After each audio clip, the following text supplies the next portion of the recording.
2024年7月の5日、銀獣侍の斉藤です。YouTube さんの動画を使ってですね、沖縄県から農業技術の、動画を配信しているものです。毎週金曜日、夜の7時、技術系が月3回。で、考え方、いろんな、その他の情報は、兄弟チャンネルのまがたまチャンネルってあってですね、そっちが、月1回。で、たまにね、この前ね、まがたまのショートがね、伸びたの。1日かなこれ2000回とか。いや、俺にとって大きいんだよ、この2000回ってさ。そんな、俺、回数で食べてる YouTuber じゃないからさ、斉藤さんにとって一晩で1000回とか2000回ってね、自分、見てくれる人増えたなと思ってね。ちょっと関係ないわけでもないけど、このばっかりでありがとうございます。こんな感じでですね、農業技術の動画を配信していければなと思っています。指導業受けてます。まだいっぱいになりません。大丈夫です。いつかはなるかもしれないけど、今のところこなせてます。大丈夫です。何かあったら聞いてください。コンサルフィー、なし、会員費なし、三種の神器、大地の雫、ピアシルバー、バイオメジャー、この3つをサイトから買ってくれればですね、僕で分かることがあれば聞いてくれれば答えながら、肥料の解析、土壌分析のお手伝い、有機物、あと使わない方がいいんじゃないかなと思う、資材等々のですね、相談に乗りながらやってます。これをね、最初に言っとかないとですね、単品どっかで見つけてきて、使い方教えてくださいって言って、俺メーカーじゃないからそっちに聞いてくださいと。余談ですね。今日はですね、7月も5日になると、アザミウマ。今度ね、次回ね、予定では、この前さ、窒素リン酸カリって言って、リン酸から始めて、窒素までたどり着いたんだね。で、皆さん、7月って言うとね、このね、アザミウマなんだよ。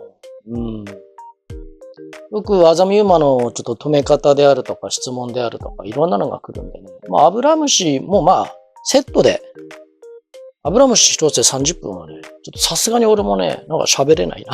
だって同じように対処できるから。たださ、特性というかね、アザミウマなんだよな。でね、今日はさ、アザミウマに関連して、やっぱね、温度が高いよね。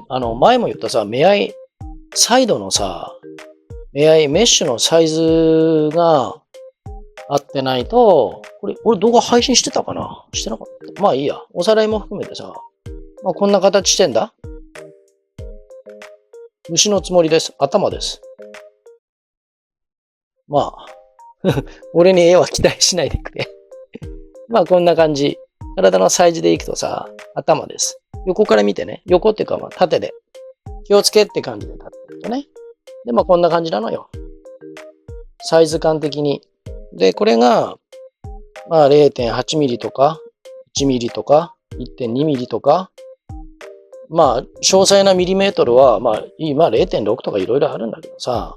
で、俺が、サイドの目合いが、0.8 もあるんだけど、俺が 0.6 から 0.4 にしてくださいねっていうのは、これはね、頭のサイズみんな似てるようなもんなんだよ。風が強くても入ってくる。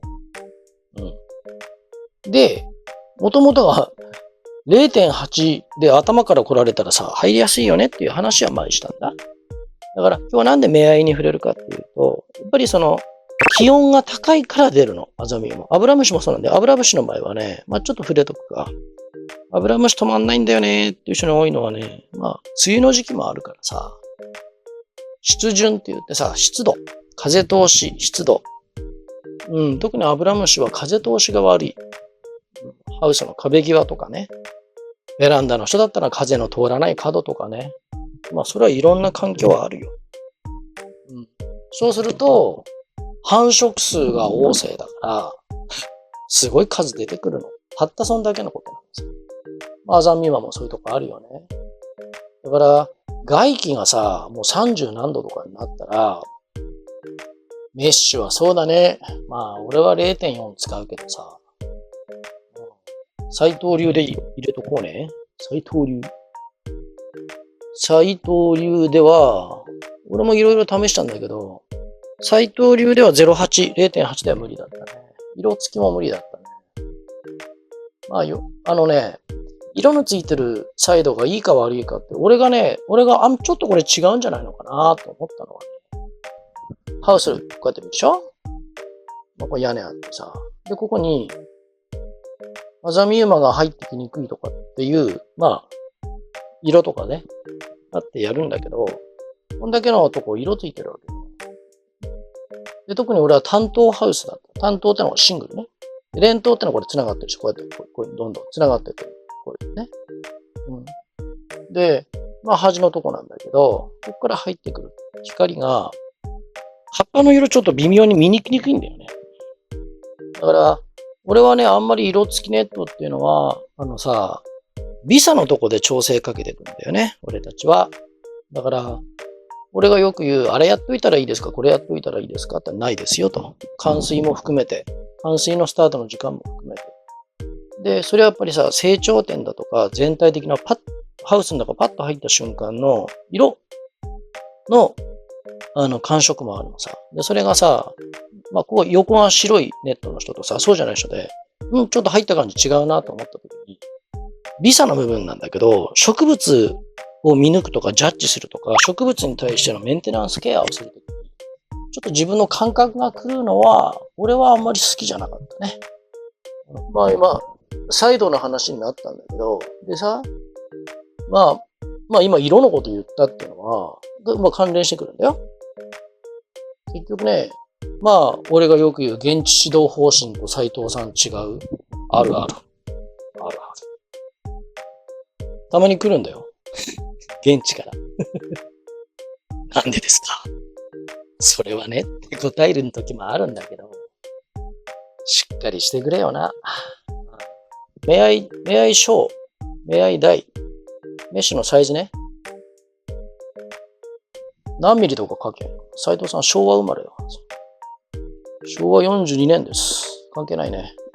はい。ショート台でね、風通しをみんな言うんだよな。風通し。で、小さい方が風通しがちょっと落ちますよと。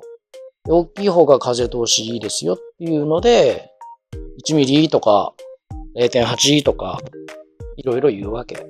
さあ、これ気温のことだよね。気温ね。でさ、温度にはさ、葉面温度ってあるんだよ。知ってます。でさ、知ってんならどうして遮光栽培やんないんだ？俺に言われるまで。で、まず、明愛か。サイズね、これね。メッシュのサイズ。この書き方おかしいな。こっちか。メッシュのサイズ。大小。よし。よし。わかったぞ。よし。風通しが、こっちは、まあ、いいってことじゃないんだよ。で、これ、低いよね。で、こうなると、で、このさ、メッシュのサイズで大小ってあるけど、これ虫。害虫の侵入。多いよ。害虫の侵入。0402したらほとんどない。ほとんどという言い方にしてます。少ないです。これに、遮光栽培をして、これで、葉面温度を下げるわけ。葉面温度と気温だね。これね、違うんだよ。葉っぱの表面の温度ってさ、日差しで起きるわけ。そりゃそうだよな。俺らだって寒い時、まあ暑い時日陰に入るでしょ？これ気温のこと、室温のことだよね。でさ、葉っぱの上の温度ってあるんだよな。葉っぱの上の温度。これ、遮光栽培してなかったら、これドンと上がるよ。こっちは遮光栽培してれば、上がらないって言った方がいいね。ただ、気温確保の外気だからさ、これ上がらない。これ、メッシュ、遮光栽培してなかったら、これはドンとくるよ。これ遮光栽培入れとくか。遮光栽培。よし、オフ。光オフ。また突っ込まれるな、ほのかさんに。光オフ。栽培。適当に作りました。遮光栽培のことです。はい。光のオフの栽培がさ、これオフなしにするじゃない？オフ0。で、こっちはオフありさ。まあ、俺の場合オフ 70% くらいだよね。遮光率のことだよね。で、しかも遮光ネットが、まあ手動でも受動でもいいんだけどさ、自分の予算に合わせてやってくれればいいんだけど、それが開閉できるようにしておけば、オフ栽培すると、メッシュのサイズが小さくても、風の入りが悪くても、虫が少ないっていうのはこれ多大なメリット。だってみんなアザミウマでえらい苦労してるから、この度数なんだよ。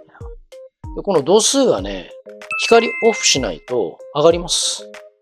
でも俺サイド空いてんだよねって1ミリとかさ、1メートルはないな。1ミリとか。うん。で、こっちは04でいこうか。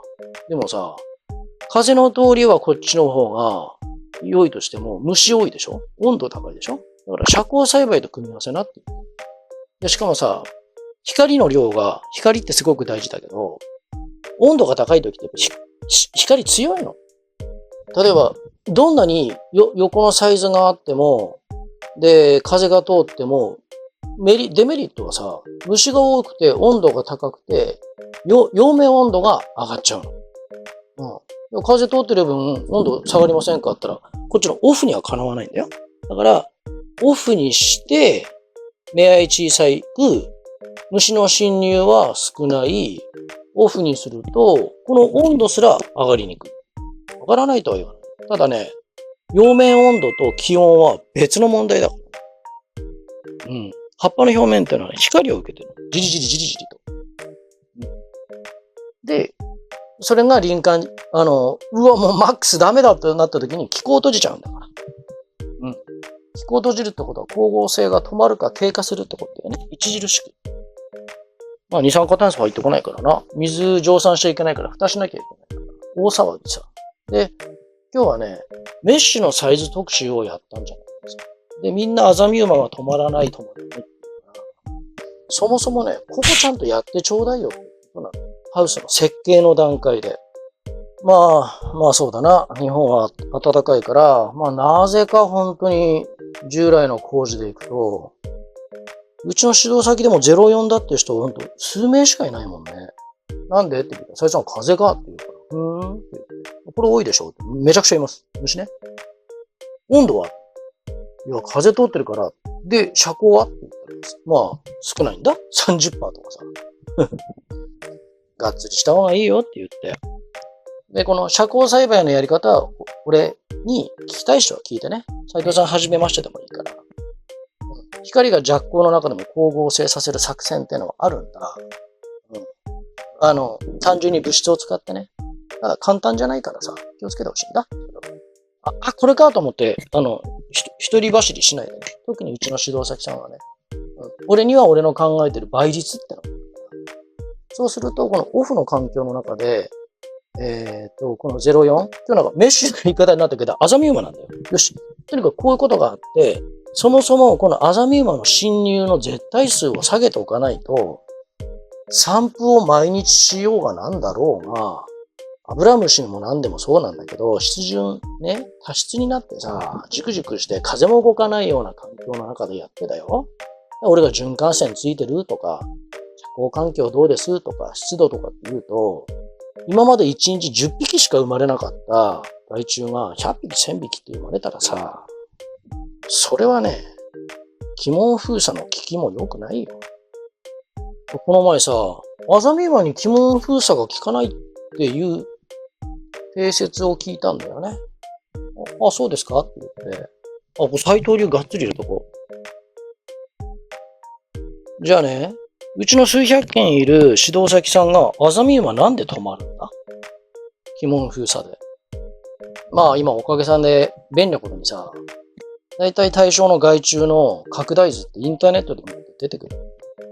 居場所がかかりにくい場所にいるってのもあるの。まあいろんな鬼門封鎖剤がさ、奥まで届くかってことになるでしょ。前触れたと思う。だからね、アブラムシだろうがアザミウマだろうが、まずね、侵入してくる絶対数を制御しなきゃいけないということ。で、それで、水の表面張力を分断してからの、鬼門封鎖。で、水分量を使って鬼門の封鎖するってことはさ、風通し悪いとダメだよ。一個だけで出るんじゃないんだ。風通しは必要だよ。だから俺密植は俺はしないね。まあ知らないわけでもないけど、大変だ。風通しだとか、手入れだとか、ついつい同じハウスの中にたくさん植えたがるんだけど、意外真冬に作ってんならまだいいかもしれないけど、真冬は真冬で、まあ湿度はそんな高くないけど、換気しにくいんだからさ。風通しってね、大事なんだよ。俺は本当に今暖かい沖縄に住んでて、まあエアコンはもう6月の15日から、9月いっぱいまでも止めることはないね。もうずっと動きっぱなしだよ。その中でもね、ふわーっと扇風機の微風が当たるだけでも寝れるんだよ。この風通して風が動くっていうのは、だからさっき言った、じゃあ最初はメッシュのサイズ何なのよって話出てくるじゃない。そんなね、毎度毎度風が体感するほど吹く時もある。吹かない時もある。吹く時間帯、吹かない時間帯もあると。で、メッシュだって言うんだけどさ、温度には勾配ってのがあって、外は暑かったらだよ。メッシュがあって、中で循環線がガラガラ動いてくれてると、正しい付け方あるからね。入ってくる熱越してることになるね。外高いんだ。こっち低いんだ。ましてね、銀イオンを使って、一日に葉水の散水とか、まあ、ちょっと夕方涼しくなってからファッとしてあげるでしょ。抗菌はできる。気化熱は起きる。いや、メッシュの04が何なんだってことになるわけ。だからまあ、涼しさ重視にしてるつもりで、遮光もしないで、涼しさ重視でやってる人で、病害虫完全に止めれてますっていうのは、俺はいるかもしれないけど、俺のところにそれ失敗した人ばっかり相談しに来るからかな。今いないとは言わないけど、まあ俺は会ったことないね。俺が会ったことないってな。やっぱメッシュサイズきちっとしてさ。アザミウマがたくさん出る頃っていうのはね、菌繁殖するの。繁殖数が上がるのよ。なぜかというと、気温が高くて風通しが良くなくて、でね、やっぱ常在してる菌ってあるの。常在菌だよね。常にいる菌ってあるんだよ。これはね、その中でも、俺ら生産者にとって望ましい菌とさ、そうでもない菌がいるわけ。で、俺が言いたいのは、何が言いたいかっていうと、ピュアシルバーのことさ、ね、菌繁殖でね、じゃあちょっと菌のピラミッドの考え方いこうか。ちょうどね、斉藤さん、銀イオンでさ、っていうから、まあちょっと、まあ、こんな感じね、ピラミッド。で、これで発病だとするじゃない。こんな感じで。弱い菌っていうのは多いんだよ。弱いから多いの。これが草で、これが草食動物で、これが肉食動物で、人間みたいなね。ピラミッドってさ、あるんだ。この頂点から遠いとこっていうのは当然だけど、1対1でやったら勝てないからたくさんいるの。これはね、俺が言いたいのは、植物の周りにいる常在してる菌のことさ。ね。弱々しいからいるの。これがたくさんいるの。じわじわ。で、これが、条件揃ってくるとさ、じわじわが増えてきて、やがてこっちの頂点の方に向かって、ある病気がポンって発病する。だから、俺がピュアシルバーを使って、こっちのじわじわを出すんじゃないよって言ってるの。そうさ、アザミウマと関係ねえじゃないか。アブラムシとかアザミウマとか言うけど、アザミウマとアブラムシが、チューッと吸ってウイルスを媒介するから、このじわじわ菌を普段からピュアシルバーで洗っときなさいって言ってんの。抑えとくの。ゼロにはできないから。滅菌って言ってんゼロにはならないんだ。集中治療室でもどうなのかな手術のね。まあいいや、それはちょっと医学だから置いといて。この常在菌を、一定数以下にしとくわけ。まあ、いい菌も、まあ、望ましい菌と、まあ、俺の好きな菌、嫌いな菌でいくか。だから、そこに俺の好きな菌を入れたとしても、ある条件で、俺の好きじゃない方の菌が勢力争いで増えたら、こっちの発病のポイントの待ってました菌が出てくるんですよ。うん。で、それがたまたま有名な、なんだか菌とか、良くない方の病害菌の中で出てくるから、で、それを農薬の殺菌剤を使うと、農薬ってさ、ちょっと考え方なんだけど、ガラス窓バリーンって破って入ってくる。ガラス窓バリンって割って入ってって、中にいる外菌を攻撃するわけだ。でも、ガラス割れたのが置きっぱなしなんだ。ふっと。ガラスは割れたまま。だから、菌害が発生したら、ピュアシルバーじゃなくて農薬使わなきゃいけないっていうのは。ピュアシルバーはガラス割らないからさ。ただ、その表面たるもの、この常在菌含む俺たちが、斉藤さんが望んでない菌は、菌の繁殖を防いでくれる。ピュアシルバーが。ってことは、このアザミウマだとかさ、アザミだ、油だっていう、この虫たちがね、ピュッピュッピュッピュッ、刺すんだよ。うん。で、まあ、ウイルスを刺して抜いて、刺して抜いて、刺して抜いてやっていくってことは、この良くない常在菌の数を減らしておきなさいってことでしょ。で、ついでにアザミウマもアブラムシもハダニもホコリダニも同じラミも、鬼門封鎖をもってしてやっつけてくださいよって言って。だから俺が散布の回数多くできるようにドサトロンを使ってコース防除って言ってさ、簡易、できるように進めてるんだけど、例えばさ、1回の農薬で10日間害虫出ないって言うならいいよ。出るから俺のとこ来るんでしょ。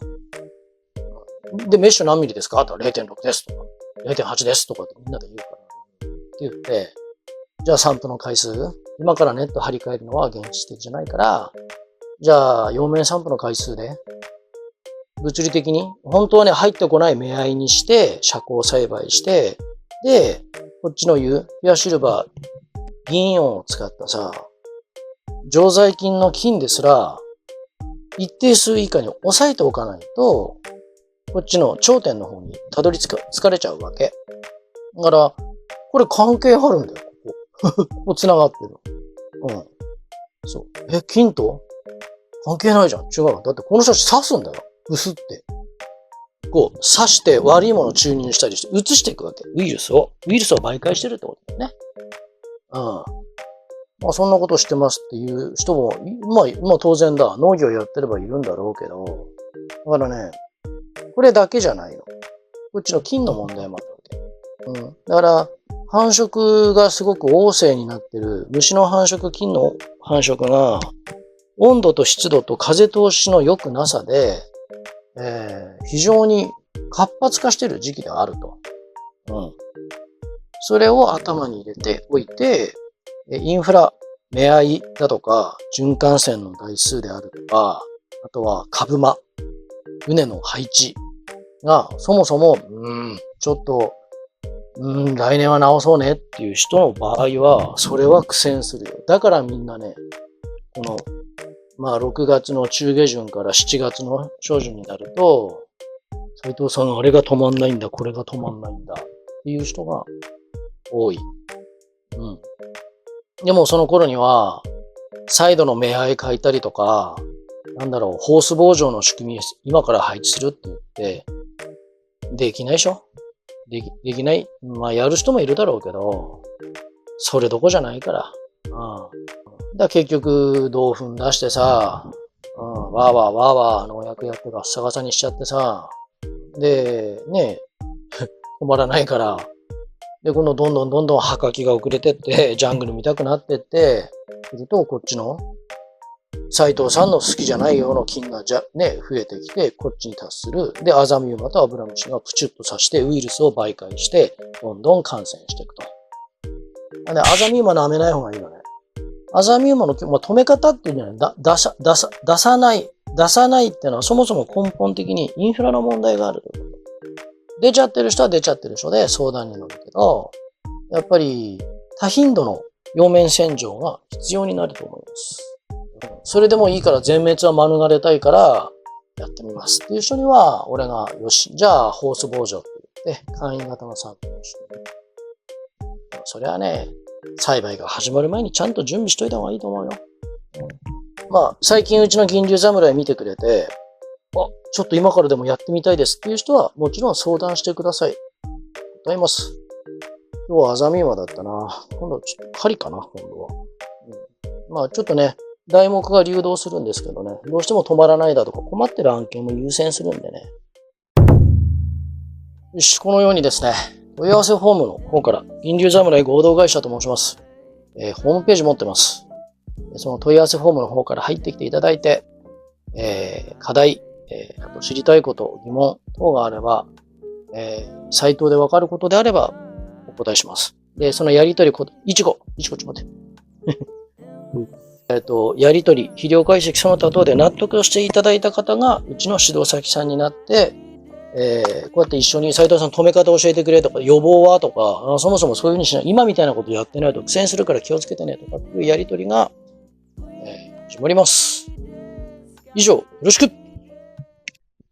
暑い時とか暑い時期とか、マイク向こう向いてたな。大丈夫だ。大丈夫だ。うん。